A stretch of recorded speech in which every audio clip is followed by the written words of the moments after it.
my family and friends. It is Recipe Friday, and so I'm running a bit late.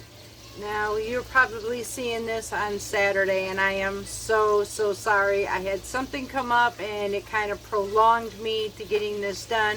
Nevertheless, we still have Recipe Friday. I promise y'all, I will catch up, and I will get on track once I get all my ducks in a row. I am currently working on a dish that I'm hoping you will enjoy. So let's begin.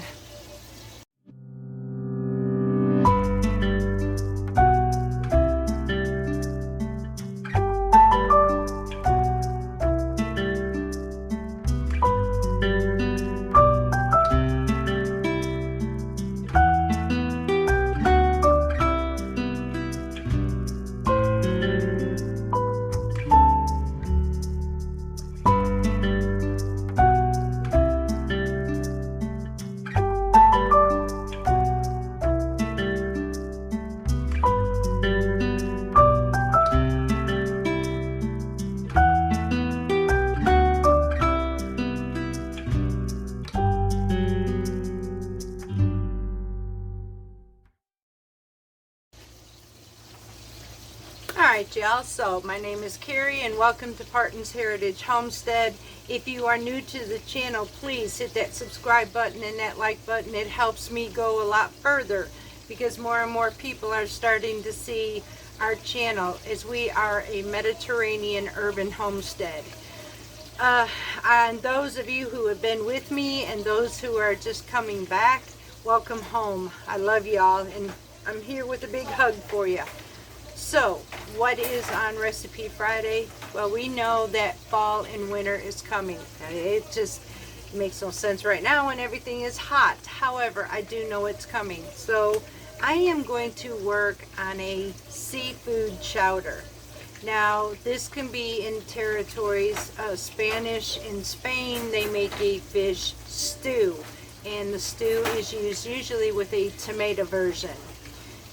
Another version is a chowder, which is from New England, Ireland, and that's basically what we're working on now, is a kind of a New England or Ireland type of chowder.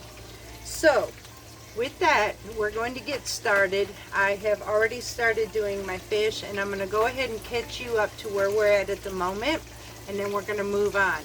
So let me fix this right quick. Okay, so the recipe calls for 2 pounds of whitefish. I am using haddock. So, but I'm also doing something different. I have bacon bits that are supposed to go in this chowder. So I did my bacon and I added dabs of butter. And I'm actually browning my fish a little bit. Now this is not something that's normally done, but this is what we're doing. So I'm currently going to remove this from the pan because we're going to get started on the rest of the ingredients to start having this chowder. So we will be right back. Okay, so we removed our fish. Now why did I do this? Yes, it's cooked and it's falling apart, but it's okay. It's going in our chowder anyways. We did this for that extra flavor. Now usually, but I will be adding some other seafood to this, honestly. Right at this moment though, I went and added, let's see, let me just go ahead and give you the recipe as we're going along, and I will write this down. I did and seared 2 pounds of a whitefish.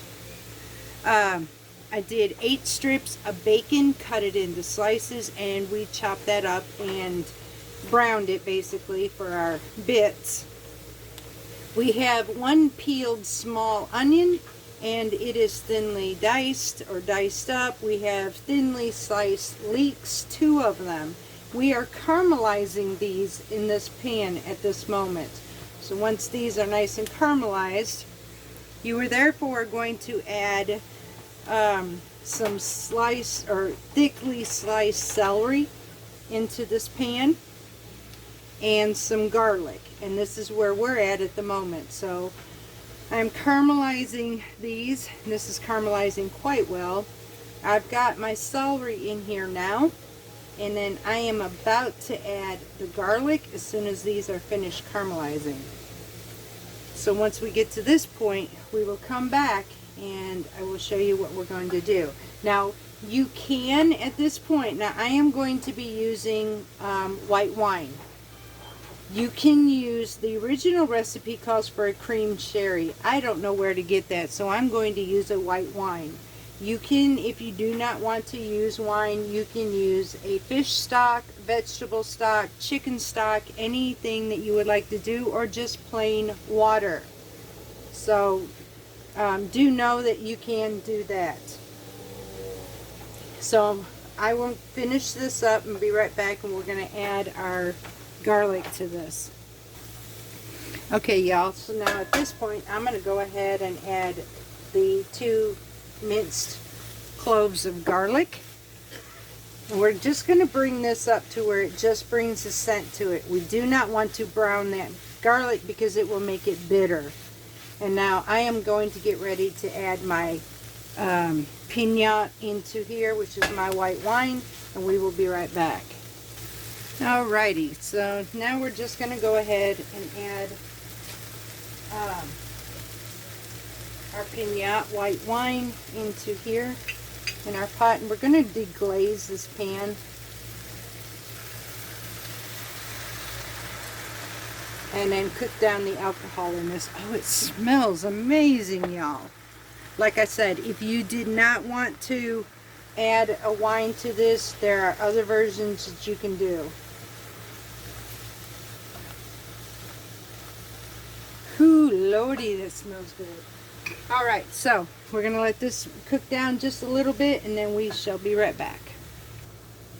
Okay, y'all, so now that we've got our piñat done, we're going to be adding 3 cups of liquid. Now I just added in here 1 cup of clam juice, and then I'm going to add 2 cups. Well, it's 6 cups for you, y'all.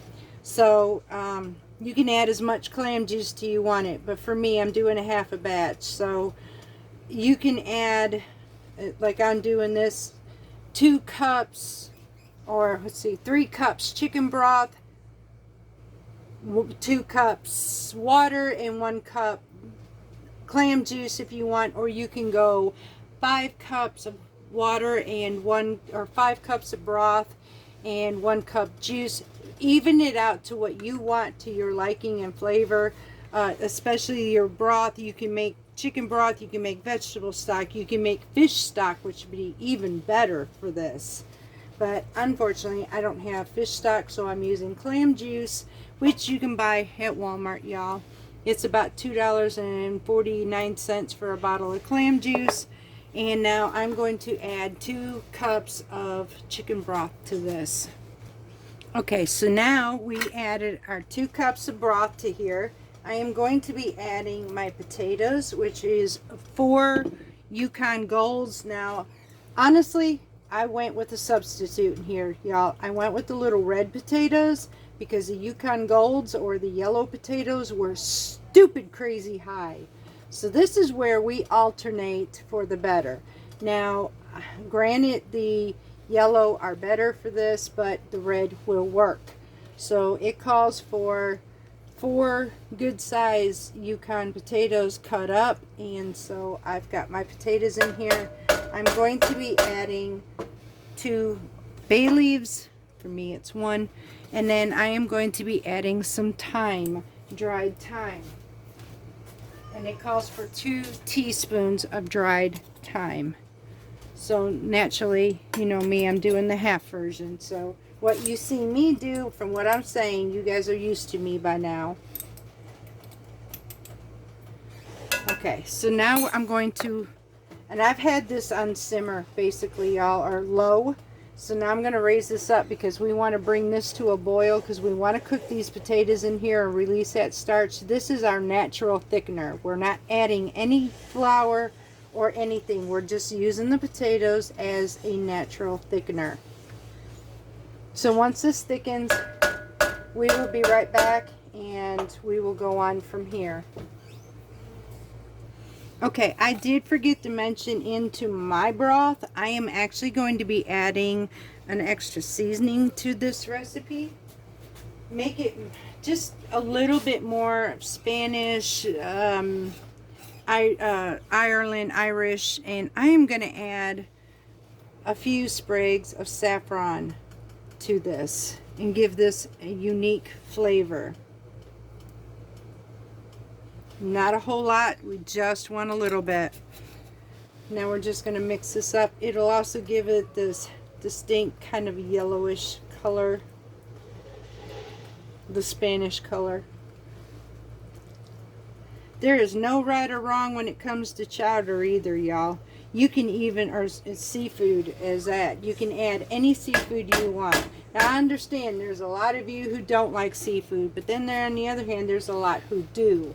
This is a recipe, and I'm doing recipes for everybody, here, there, and everywhere, y'all. We've got so many recipes to do, so take in these Fridays that you want, recipe Fridays, pick what you like, write them down or whatever, and those you don't, just bypass it until next week and we see what we have. So at this point we're going to bring this to a boil. Once this goes to a boil, we will be back because we got to add the rest of our ingredients. Okay, y'all, so at this point we're going to lower our heat. Oh, this looks amazing, y'all. We'll pull out this bay leaf and we're going to add our fish in here. Break this on the top, pieces of this into our chowder, and I am going to be adding some shrimp to this as well. Now other things, if I had it, I would add is clams, mussels, you can use squid, or if you want to, or calamari. Basically, seafood chowder is just that. You choose the seafood you want. I'm just going to mix this in a little bit. Going to add my bacon in here. Sprinkle that inside. Mix this up really well. And the last, as soon as we get our shrimp cooked, is we are going to be adding our heavy cream to this. And y'all, that will finish this chowder.